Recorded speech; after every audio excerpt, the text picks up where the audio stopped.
Assalamualaikum warahmatullahi wabarakatuh. Waalaikumsalam warahmatullahi wabarakatuh. Alhamdulillahi wahdah, sadaqa wa'dah, wa nasara 'abdah, wa a'azza jundah. Wassalatu wassalamu ala man la nabiyya ba'dah, wa ala alihi wa sahbihi wa mawalah. La hawla wa la quwwata illa billah, amma ba'du. Saudara-saudara kaum muslimin rahimakumullah. Seperti kita maklum bahwa Allah Subhanahu wa ta'ala menciptakan manusia dan jin untuk melaksanakan ibadah kepadanya. Manusia yang ingkar terhadap perintah ini dinamakan dengan orang-orang kafir. Sedangkan jin yang mengingkari perintah ini dinamakan dengan setan atau syaitan dalam bahasa Qur'annya. Kemudian dalam perkembangannya, jin-jin yang kafir yang dinamakan setan ini bersekongkol dan menjadi bala tentaranya iblis untuk menggelincirkan manusia dengan berbagai macam cara dan jalan dari hal-hal yang diridhoi oleh Allah Subhanahu wa ta'ala. Adapun yang namanya iblis pada hakikatnya cuma satu saja, yaitu yang ingkar kepada perintah Allah untuk sujud kepada Nabi Adam alaihi salam.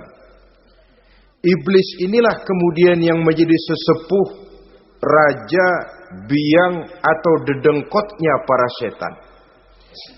Seluruhnya akan tunduk kepada komando iblis, akan taat dan setia kepada perintah iblis untuk mencari teman yang sebanyak-banyaknya guna menemani mereka di neraka nanti. Maka mereka pun melakukan satu proklamasi yang bisa kita baca dalam surah Al-A'raf ayat 16 dan 17, di mana iblis dengan tegas menyatakan, qala fabima aghwaytani la aq'udanna lahum siratakal mustaqim. Wahai Allah, kata iblis, dari sebab engkau telah menghukum saya, dari sebab engkau telah mengusir saya dari surga, maka saya berjanji akan menipu, akan menggelincirkan mereka, Adam dan keturunannya, dari jalanmu yang lurus. Apa jalan yang lurus? Tidak lain Islam ini. Dengan segala cara dan jalan, iblis dan bala tentaranya akan berusaha menggelincirkan manusia dari jalan yang lurus. Caranya bagaimana?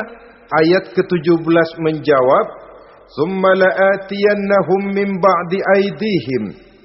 Akan kami datangi mereka, akan kami goda mereka dari arah sebelah depan. Kalau cara itu tidak kena, wa min khalfihim, kami goda mereka dari sebelah belakang. Andai kata cara itu pun tidak mempan, wa an aimanihim, dari arah sebelah kanan. Kalaupun itu gagal, wa an syama'ilihim, kami akan datang dari arah sebelah kiri. Pendeknya dari 4 penjuru angin, iblis dan seluruh bala tentaranya yang bernama setan belum akan puas sebelum kita tergelincir dari jalan yang lurus yang diridhoi oleh Allah Subhanahu wa ta'ala. Sebagian ahli tafsir menjelaskan bahwa jika iblis menggoda dari arah depan, yang dimaksud dari depan ini adalah dunia. Sehingga manusia menjadikan dunia sebagai tujuan akhir dari seluruh kegiatan hidupnya. Ia pergi pagi, pulang sore, peras keringat, banting tulang, tidak ada yang dikejar kecuali dunia dan cuma untuk kepentingan dunia. Dunia yang membuat orang berpaling daripada akhirat. dunia yang membuat orang lupa kepada tujuan penciptaannya, maka dunia termasuk perangkap iblis. Apa isi dunia? Biasanya yang lazim itu 3 ta itu. Harta, tahta, wanita. Itu yang bikin orang jadi sibuk sampai lupa kepada tujuan penciptaannya. Untuk apa dia diciptakan oleh Allah? Ini wa'an min baini aidihim. Kami goda mereka dari arah depan dengan menyodorkan dunia dalam bentuk yang hijau ranau, dunia dalam bentuk yang manis sehingga mereka tenggelam di dalamnya lalu melupakan akhirat. Kalau cara itu juga tidak kena, wa min khalfihim, kami datang dari sebelah belakang. Kami lupakan mereka kepada akhirat. Itu mah urusan nanti bagaimana saja. Yang penting yang kita hadapi sekarang apa? Dunia. Akhirat kita belum tahu dan bahkan belum tentu ada. Yang sudah pasti saja kita garap. Melupakan akhirat. Wa an aimanihim, yang dimaksud dari arah sebelah kanan, iblis dan setan selalu menghalang-halangi manusia untuk berbuat kebaikan. Karena kanan adalah lambang kebajikan. Sedangkan an syama'ilihim, kiri adalah lambang kejahatan. Dicegahnya kita berbuat kebajikan dan dibisikannya kita untuk selalu melakukan kejahatan dan kemunkaran. Wala tajidu aktsarahum syakirin, dan akan kamu dapati sedikit sekali di antara manusia yang bersyukur atas nikmat yang telah engkau berikan kepada mereka. Ditanamkan rasa ingkar kepada nikmat. Jika kita tidak kufur iman, dibuatnya kufur nikmat. Mengeluh padahal hidup sudah serba cukup, merasa masih sangat kurang padahal orang lain sudah titik air liurnya melihat keadaan kita. Sedikit sekali di antara mereka yang pandai bersyukur kepada nikmat yang telah engkau berikan itu ya Allah. Jadi untuk ingkar nikmat, bisikan selalu datang dari iblis. Coba lihat itu, temanmu yang tidak pernah sholat rezekinya lancar, kamu berhenti saja sholat. Yang tidak pernah ke masjid pangkatnya naik terus, udah berhenti aja ke masjid. Atau setidak-tidaknya mengeluh dalam hati, Tuhan kayaknya tidak adil, kenapa saya rajin sholat kok rezeki seret bener.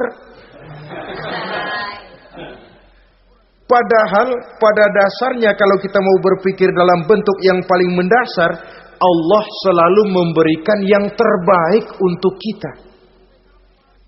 Jika begini keadaan kita, inilah yang terbaik buat kita menurut pertimbangan Allah. Jika kita menuntut lebih lagi, mungkin dengan keadaan yang lebih itu kita bisa tergelincir. Dan Allah lebih tahu itu. Sebagai pencipta manusia, Allah lebih tahu tentang kemungkinan-kemungkinan yang bisa didapat dan dicapai oleh manusia. Bahasa ringannya, rezeki lu segini aja deh, lu jadi rajin sholat. Kalau rezeki lu melebihan jadi orang kaya dikit, nanti ngelihat masjid minggir. Allah selalu memberikan yang terbaik kepada kita. Saudara-saudara kaum muslimin, adapun iblis dan setan sudah menyadari betul bahwa iblis dan setan tempatnya di akhirat nanti jelas neraka. Itu mereka sudah sadari betul. Maka yang mereka kepengen sekarang, bagaimana mencari teman sebanyak-banyaknya untuk menemani mereka di neraka nanti. Nah inilah yang menyebabkan mereka berjibaku betul. Bahkan ada satu riwayat itu, ada waktu-waktu tertentu di mana para setan ini laporan kepada iblis. Kalau ada yang laporan gagal, bukan main marahnya si iblis ini selaku komandan. Kata setan, Pak, saya gagal menggoda si fulan karena imannya kuat. Goblok kamu. Dengan apa kamu goda dia? Dengan kedudukan. Dia tidak mau. tempuh dengan jalan lain, barangkali dengan harta. Kalau dengan harta tidak bisa, barangkali dengan wanita. Kalau dengan wanita tidak bisa, tempuh segala macam cara. Dan mereka yang laporannya enak, artinya berhasil menggoda banyak orang-orang beriman, itu konditenya naik. Bahkan mendapat semacam piagam penghargaan sebagai kadar militan daripada iblis. Nah, mereka berusaha dengan segala macam cara mengumpulkan teman sebanyak-banyaknya. Kalau mereka sendiri sudah tahu pasti, sadar nasib saya di akhirat nanti pasti masuk neraka, diazab dan disiksa oleh Allah. Cuma saya begini ini lantaran ulahnya Nabi Adam dulu. Maka anak-anak cucu Nabi Adam harus menjadi teman-teman saya sebanyak-banyaknya guna menemani saya di dalam neraka. Oleh karena itu, pada kesempatan pertemuan saat ini, kita akan membicarakan siapa sih teman-teman setan itu. Diriwayatkan dari Wahab bin Munabbih bahwa pada satu hari iblis diperintahkan oleh Allah untuk datang kepada baginda Rasulullah sallallahu alaihi wasallam dan menjawab segala pertanyaan yang diajukan oleh baginda Nabi. Datang iblis dalam bentuk orang tua pakai tongkat. Jadi iblis itu bisa malih warna. Dia termasuk jenis makhluk halus toh. Seperti halnya jin dan malaikat, itu bisa malih warna sesuai dengan yang mereka kehendaki. Ketika datang, baginda Nabi bertanya, "Man anta?" Siapa kamu? Dia jawab, "Ana iblis." Saya iblis. Jujur. "Limadza ji'ta?" Mau apa kamu datang kemari? Kata baginda Nabi. Dijawab oleh iblis, "Innallaha amaroni an atika wa ujibaka an kulli ma sa'altani." Allah memerintahkan saya untuk datang kepadamu dan menjawab segala pertanyaan yang engkau ajukan kepada saya. Nah, atas pernyataan ini baginda Rasul kemudian bertanya dengan dua pertanyaan. Pertanyaan pertama, iblis, "Kam ikhwanuka min ummati?" Ada berapa sih teman-temanmu dari golongan umatku? Dari golongan umatku, umat Islam ini, bukan orang lain. Kalau orang kafir sih sudah jelas, itu memang CS-nya iblis. Tapi dari umatku, siapa saja yang jadi teman-teman kamu iblis? Menjadi antekmu, menjadi alatmu sejak dari dunia sampai ke neraka nanti. Atas pertanyaan ini iblis menjawab, "Teman-teman saya dari golongan umatmu ya Muhammad, asyarun, ada 10 orang. Ada 10 orang yang merupakan teman-teman iblis dari dunia sampai ke neraka." Siapa mereka? Pertama kata iblis, teman saya hakimun jair. Hakim yang curang. Hakim yang tidak adil. Ini bisa dimaklumi. Kenapa? Karena hakim diharapkan adalah produk keadilan.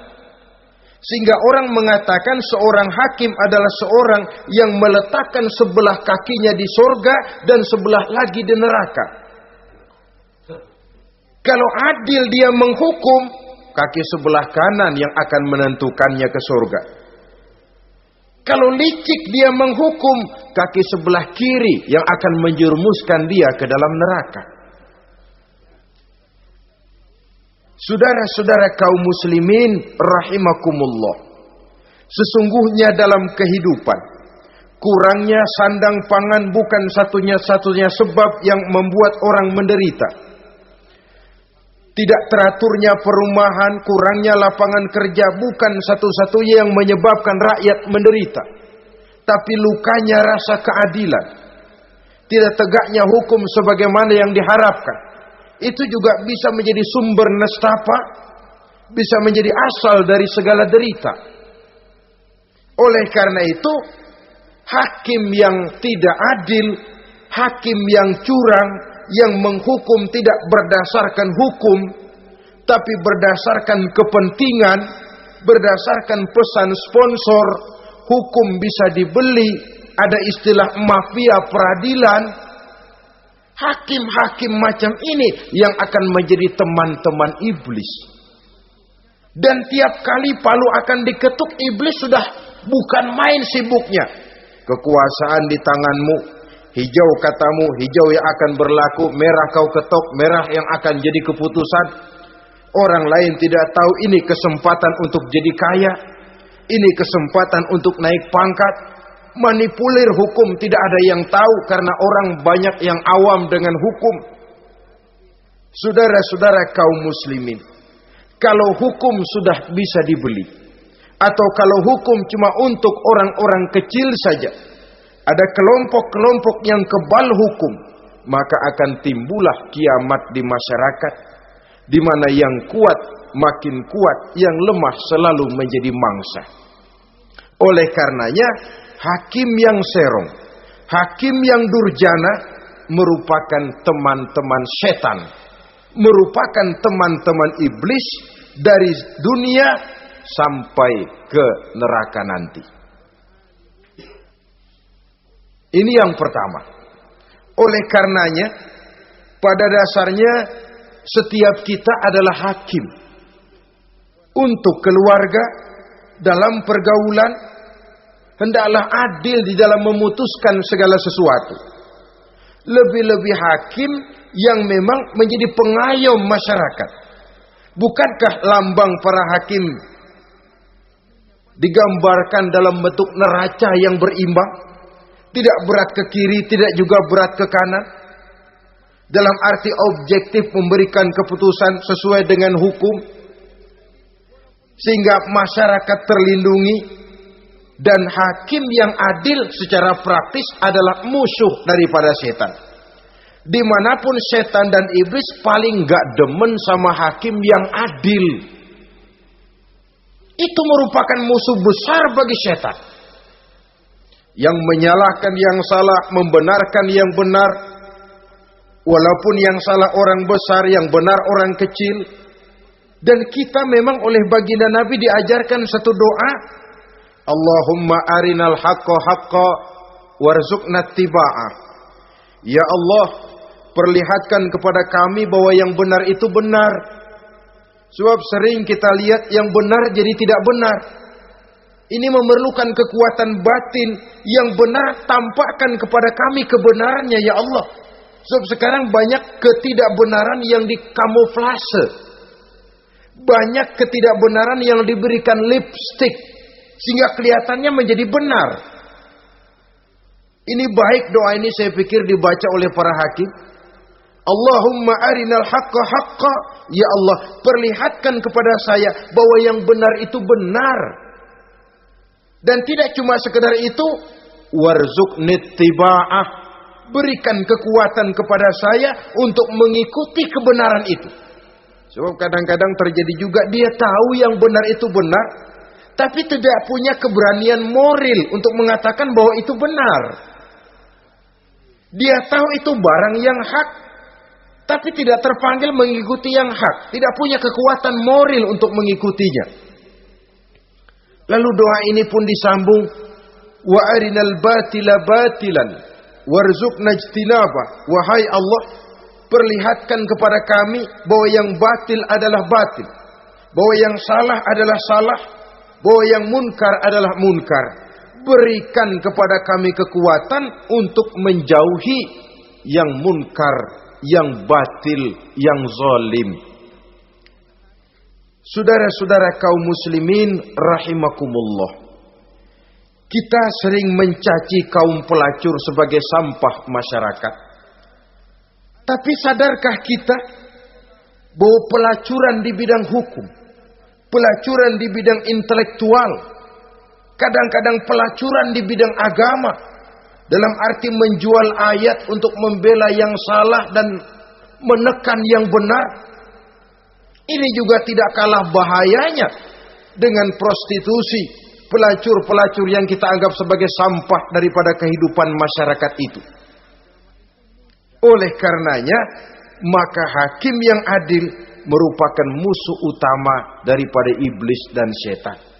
Mereka akan sibuk sekali kalau seorang hakim sudah berketetapan untuk melahirkan keputusan hukum yang seadil-adilnya.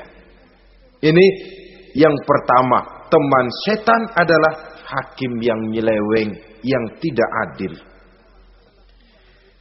Yang kedua, teman saya, kata iblis, ghaniyun mutakabbir, orang kaya yang sombong. Orang kaya sombong itu teman setan. Orang miskin sombong itu lebih teman lagi tuh. Sebab ini sudah kelewatan. Kalau orang kaya sombong barangkali masih lumayan lah, memang kaya. Tapi kalau sudah miskin sombong, minta ampun. Orang kaya yang sombong adalah musuh iblis. Sebab pada hakikatnya tidak ada yang kaya dalam kehidupan ini kalau sudah bercermin kepada apa sih yang kita punya. Nabi Sulaiman karena merasa menguasai antara masyrik dan maghrib, satu hari pernah mohon izin kepada Allah. Ya Allah, saya mohon izin kepadamu untuk memberikan makan kepada seluruh makhluk-makhlukmu sekedar satu hari saja. Baik. Satu hari Nabi Sulaiman mau menjamin menanggung makannya semua makhluk. Karena merasa kaya. Baik, kata Allah. Lalu sibuklah Nabi Sulaiman mengadakan persiapan. Seluruh bala tentaranya, jin, binatang dikumpulkan, mengumpulkan makanan yang sebanyak-banyaknya, diatur di satu lapangan yang sangat luas. Sebab ini yang mau makan tentu tidak sedikit. Nah, sudah selesai persiapan, kata Allah, sudah selesai Sulaiman? Sudah, ya Allah. Nah, aku mulai dari makhlukku yang paling di bawah, ikan. Ikan Nun dipanggil oleh Allah. Rezekimu hari ini mau ditanggung Sulaiman. Naik, makan. Naik ikan ini. Sekali makan seluruh persiapan habis.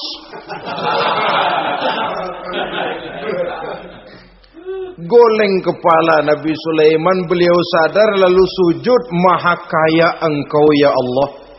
Boro-boro nanggung makanan semua makhluk hidup sehari, ikan satu nggak keurusan. Ini baru sekali makan, bagaimana nambahnya? Jadi apa sih yang kita anggap kaya ini? Maka orang kaya yang sombong pada hakikatnya kacang yang lupa akan kulitnya. Tidak ada yang kita bawa pada saat kita terlahir ke alam ini. Sebagaimana juga tidak ada yang kita bawa pada saat kita meninggalkan alam ini. Harta kita akan pindah nama. Sebab itu yang perlu kita jaga pada hakikatnya tidak lain nilai-nilai iman. Sebab ini yang akan kita bawa. Cuma ironinya, karena iman itu abstrak, bukan benda, orang yang kehilangan iman tidak pernah ribut. Sebaliknya karena harta itu materi, benda konkret, orang yang kehilangan harta cepat merasa, cepat ribut. Motor hilang, ribut. Kenapa? Motor itu benda, kelihatan. Duit hilang, ribut. Televisi hilang, ribut. Kenapa? Benda. Tapi kalau iman yang hilang, wah kelihatannya tenang-tenang saja, Pak.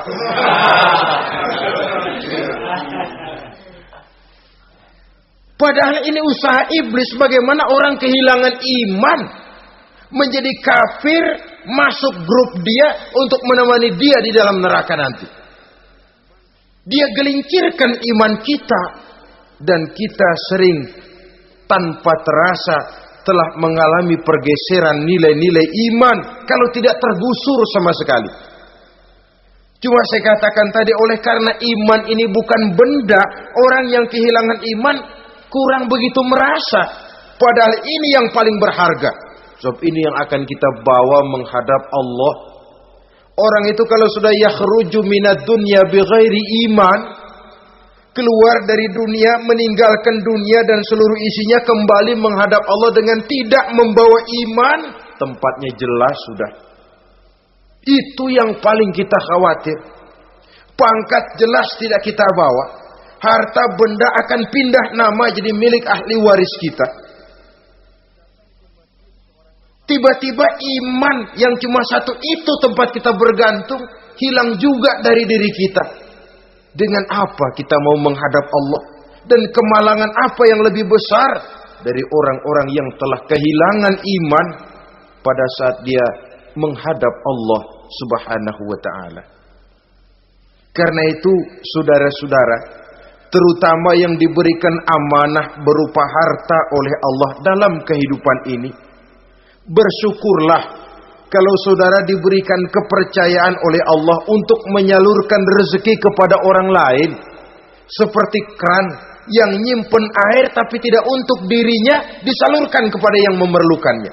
Rezeki dia cuma lewat tangan saya. Rezeki dia cuma lewat tangan saya. Berbahagialah orang kalau dipercayai Allah untuk menyalurkan rezeki kepada orang lain. Artinya agen. Wong ditunjuk jadi agen Allah, kok nggak bangga?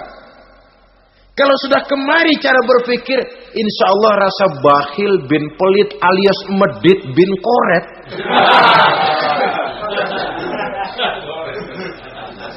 Itu insya Allah nggak ada. Kan kadang kita berpikir, yang nyari duit gue setengah mati, lu datang-datang mau minta aja pala lu. Kan itu toh kadang-kadang cara kita berpikir. Ya boleh jadi lalu terasa berat. Tapi kalau kembali kepada kesadaran, barangkali alhamdulillah rezeki dia cuma lewat tangan saya. Kalau saya nggak ngasih dia, barangkali nggak semudah ini saya dapat rezeki. Allah mudahkan rezeki saya karena saya sering membantu orang-orang yang memang memerlukannya. Andai kata saya nggak membantu mereka, belum tentu rezeki selancar ini. Tidak lalu enak aja, peras keringat gua banting tulang, pergi pagi pulang sore, lu datang-datang nada aja. Berbahagialah orang jikalau sekali lagi dia dijadikan agen oleh Allah untuk menyalurkan rezeki kepada mereka yang memang memerlukannya. Kalau tidak ke arah itu kita berpikir, yang timbul bakhil. Bakhil lalu bermegah-megah dengan hartanya, timbul kesombongan. Senang lihat orang susah, lalu dia sendiri dengan hartanya cuma to show only, pameran. Lewat di kampung, senang kalau orang melotot, lihat mobilnya yang serba mengkilap, sepatunya yang serba mahal. Senang kalau, wah, semua gaya hidupnya serba jet set, wah, wah, wah. Senang betul kalau melihat orang sudah serba bengong lihat keadaan dia. Timbul takaburnya, sombongnya, ngenyek kepada yang lain. Maka orang kaya yang sombong, teman iblis, teman setan. Setan senang betul. Sebaliknya secara praktis, orang kaya yang rendah hati adalah musuh iblis. Saudara-saudara kaum muslimin rahimakumullah. Lain memang. Kalau kita diberikan ilmu di akhirat nanti, pertanyaan cuma satu, ilmumu kau amalkan untuk apa? Kalau kita diberikan umur panjang, pertanyaan akhirat satu saja. Umurmu kau habiskan di mana? Tapi kalau sudah harta diberikan kepada kita, pertanyaan akhirat dua.